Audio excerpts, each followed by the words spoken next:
Assalamualaikum warahmatullahi wabarakatuh. Hai Sobat UI TV, all eyes on Papua.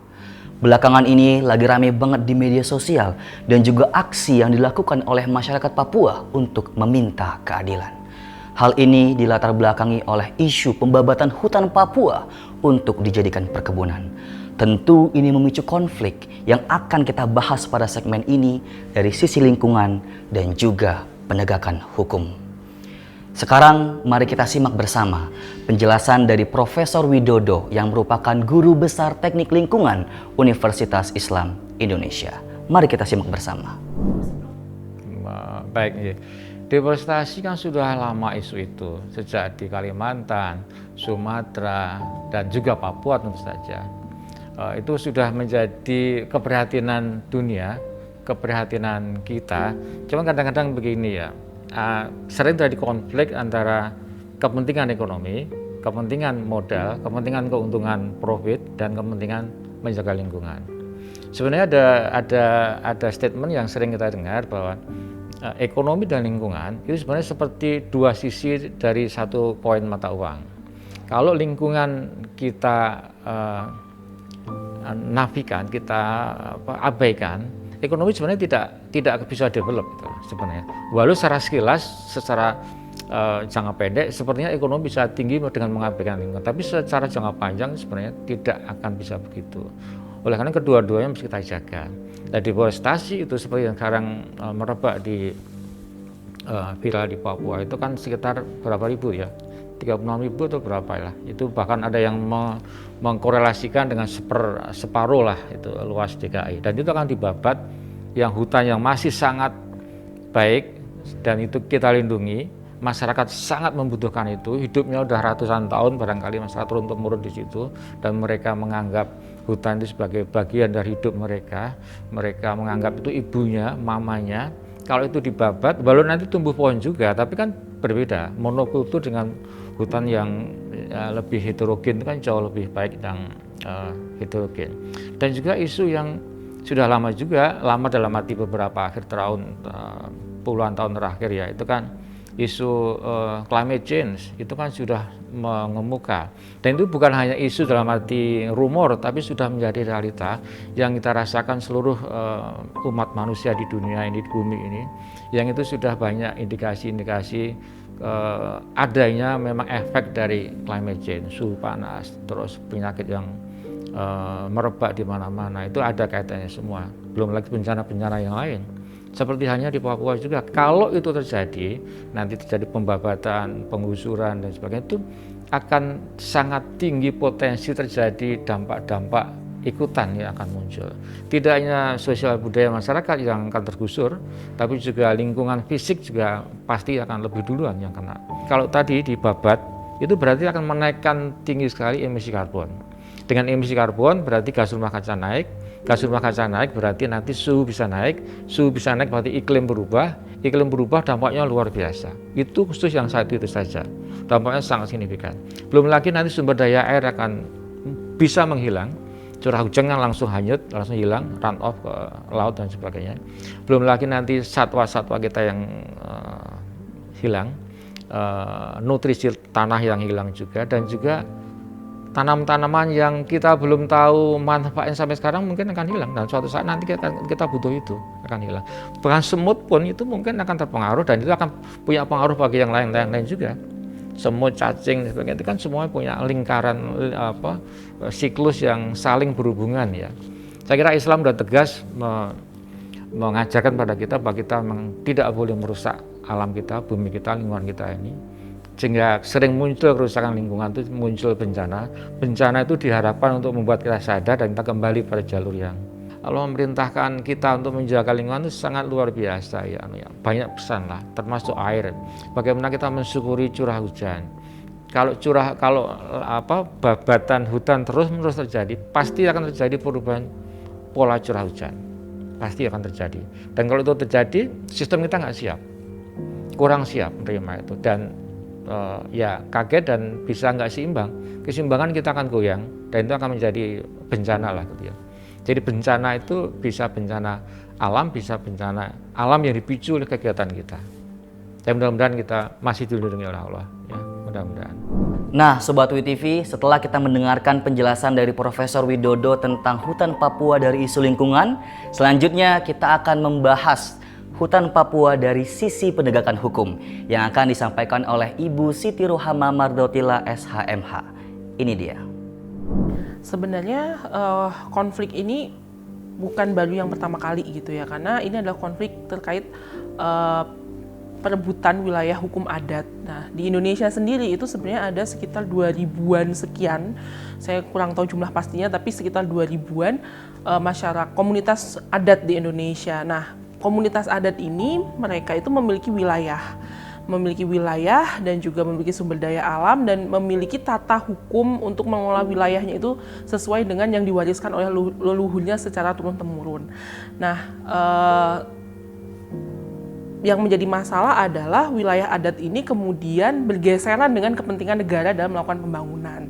Nah, terakhir yang di Papua ini kasusnya adalah hutan wilayah adat yang itu berupa hutan adat milik suku Moy dan juga suku Auyu itu kemudian bersinggungan dengan proyek pemerintah terkait dengan alih fungsi lahan hutan menjadi lahan perkebunan kelapa sawit yang itu sudah diberikan izin kelayakan lingkungannya kepada perusahaan begitu. Sebenarnya status hutan adat itu hak atas tanah adat itu sudah dijamin oleh konstitusi pasal 18B bahwa negara mengakui gitu ya keberadaan atau eksistensi masyarakat hukum adat gitu ya. Nah, sehingga sebenarnya negara sendiri melalui hukum tertingginya itu sudah mengatakan bahwa menjamin dan melindungi. Nah, masalahnya saat ini adalah bisakah negara itu komitmen gitu ya, konsisten dengan komitmennya untuk melindungi masyarakat adat yang termasuk menjadi satu kesatuan adalah wilayah hukum adatnya, yaitu yang bisa disebut juga sebagai hutan adat. Nah, izin ini yang kemudian digugat oleh masyarakat hukum adat ya, suku Auyu dan suku Moy ini ke Peradilan Tata Usaha Negara gitu ya. Peradilan Tata Usaha Negara mereka di tingkat satunya kalah gitu ya. Sebenarnya ada beberapa kasus yang terakhir ini yang booming ini melawan, saya lupa ya nama perusahaannya, IAL inisialnya, cuman saya lupa ininya kepanjangannya. Itu di tingkat PT UN tingkat pertama kalah, kemudian mereka mengajukan banding gitu ya ke PT UN Jakarta, kemudian juga dikalahkan. Nah, ini adalah langkah hukum terakhir, yaitu melakukan kasasi ke Mahkamah Agung. Nah, jika sudah dikasasi inilah mereka menaruh harapan gitu ya agar mereka itu bisa dimenangkan dan dikembalikan gitu ya haknya dalam mengelola hutan mereka, yaitu wilayah adat mereka yang sebenarnya sudah mereka miliki gitu ya, oleh suku adat ini sudah dimiliki bahkan sebelum Indonesia itu merdeka. Jadi seharusnya kita itu menghormati karena mereka sudah eksis duluan gitu ya dibandingkan negara ini ada gitu. Nah, jadi mereka memohon kepada Mahkamah Agung untuk dimenangkan dan izin ya atas izin konsesi atas perusahaan perkebunan kelapa sawit itu dibatalkan. Ketika tidak ada izin, maka perusahaan itu otomatis mereka tidak punya lahan untuk melakukan usaha begitu. Jadi itu yang diharapkan sebenarnya oleh masyarakat gitu. Ya, dampak hukumnya adalah hilangnya hak mereka, hak atas hutan, hak atas pengelolaan atau hak ulayat ya. Hak ulayat itu hak mengelola gitu, mengelola, memanfaatkan ya apa yang tersedia di wilayah hukum adat mereka. Ya otomatis mereka menjadi kehilangan wilayah adatnya. Mereka tidak lagi bisa meneruskan ya praktek hidup secara adat, mengelola hutan dan mengambil fungsinya dan juga melestarikannya secara adat. Mereka kehilangan itu. Dan apa yang sudah terjadi ya sebagaimana di Riau dan juga di Kalimantan yang kita sudah banyak didirikan perusahaan perkebunan kelapa sawit itu masyarakat adatnya ya terutama wanita itu kemudian dikondisikan menjadi pekerja perkebunan begitu loh ya, sehingga mereka menjadi pekerja upahan gitu, sehingga yang tadinya mereka bisa berdikari gitu ya melestarikan budayanya, adatnya gitu dalam mengelola hutan, kemudian mereka harus tersingkirkan gitu ya untuk kepentingan korporasi yang dimana kemudian mereka hanya dipekerjakan sebagai buruh perkebunan gitu. Nah itu kemudian dampak jangka panjangnya. Tapi yang ketika itu dikalahkan berarti haknya hilang. Begitu haknya hilang berarti secara hukum mereka tidak lagi mendapat perlindungan begitu. Skenario terburuknya, jadi ini di pengadilan Mahkamah Agung ya. Jadi pengadilan Mahkamah Agung itu ada pengadilan terakhir yang ketika sudah diputuskan maka dia menjadi berkekuatan hukum tetap. Maksudnya apa? Maksudnya ketika dia masih di pengadilan tingkat 1, kemudian dibanding atau ada yang pihak yang tidak terima kemudian mengajukan banding ke pengadilan tinggi, itu putusannya itu belum berkekuatan hukum tetap atau belum inkrah gitu ya kalau kita menyebutnya. Kalau belum inkrah itu belum ada akibat hukum, artinya tidak bisa langsung dieksekusi gitu ya. Jadi pengadilan tingkat 1 itu belum inkrah, kemudian dibanding juga belum inkrah, belum bisa dieksekusi, tidak ada akibat hukumnya, kemudian maju ke Mahkamah Agung ya, ke Mahkamah Agung ke proses kasasi, itu belum ada akibat hukumnya sehingga tidak bisa dieksekusi. Tapi begitu Mahkamah Agung ini sudah mengetokkan palunya gitu ya, ya itu berarti sudah dibuka pintu eksekusi. Artinya apa ya, sudah selesai, maka perusahaan itu dia bisa langsung kemudian mengklaim haknya ketika dia dimenangkan dan masyarakat dikalahkan, maka perusahaan ini bisa langsung mengklaim haknya dan kemudian melakukan aktivitas gitu ya di wilayah hukum hutan adat tersebut. Nah, ada lagi prosedur secara hukum yaitu peninjauan kembali gitu ya, itu dimungkinkan. Tapi peninjauan kembali ini tidak menunda proses eksekusi, tidak bisa menunda proses klaim atas hak itu gitu ya. Jadi begitu sudah kasasi diketok palunya oleh Mahkamah Agung, maka itu sudah bisa melakukan kepemilikan atau klaim atas hak itu gitu. Perlindungannya adalah, jadi tadi masyarakat hukum adat secara hukum konstitusi ya, secara undang-undang dasar kita, negara kita itu sudah dilindungi melalui pasal 18B gitu ya. Mereka sudah diakui, namun pengakuan itu kurang. Mengapa? Karena saat ini RUU, Rancangan Undang-Undang Masyarakat Hukum Adat, itu masih dalam proses penggodokan dan belum disahkan oleh negara gitu. Nah, harapannya kita sebagai masyarakat ada isu ini kemudian kita membumikan kembali agar DPR segera mengesahkan Rancangan Undang-Undang Masyarakat Hukum Adat agar hak mereka itu segera lebih kuat gitu posisinya di mata hukum gitu. Nah, sejauh ini perlindungannya itu selain konstitusi ya, karena konstitusi itu kan abstrak, dia norma yang paling tinggi. Perlindungan masyarakat hukum adat itu baru sebatas perda seperti itu, tapi belum ada dalam undang-undang. Nah, harapannya kita sebagai masyarakat apa yang bisa kita lakukan ya terus diviralkan gitu ya, bahwa pemerintah kita tidak bisa dinafikan, mereka baru tergerak biasanya kalau isu itu sudah viral.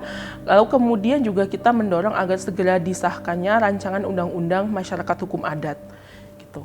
Mungkin bisa dengan petisi, betul, bisa dengan petisi ya, kita kemudian bisa dengan cara seperti ini ya, kemudian kita mengkaji dari berbagai macam keilmuan gitu terkait dampak ketika masyarakat itu dikalahkan apa gitu, baik dampak lingkungannya, kemudian dampak terhadap budayanya, dampak terhadap eksistensi masyarakat hukum adat yang itu mereka adalah penduduk asli dari wilayah tersebut gitu.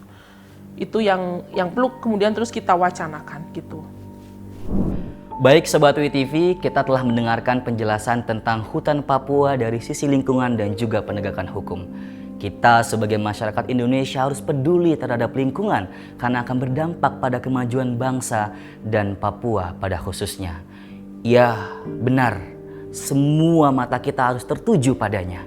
Dengan gerakan kecil yang kita bisa, mari kita ramaikan gerakan All Eyes on Papua. Wassalamualaikum warahmatullahi wabarakatuh.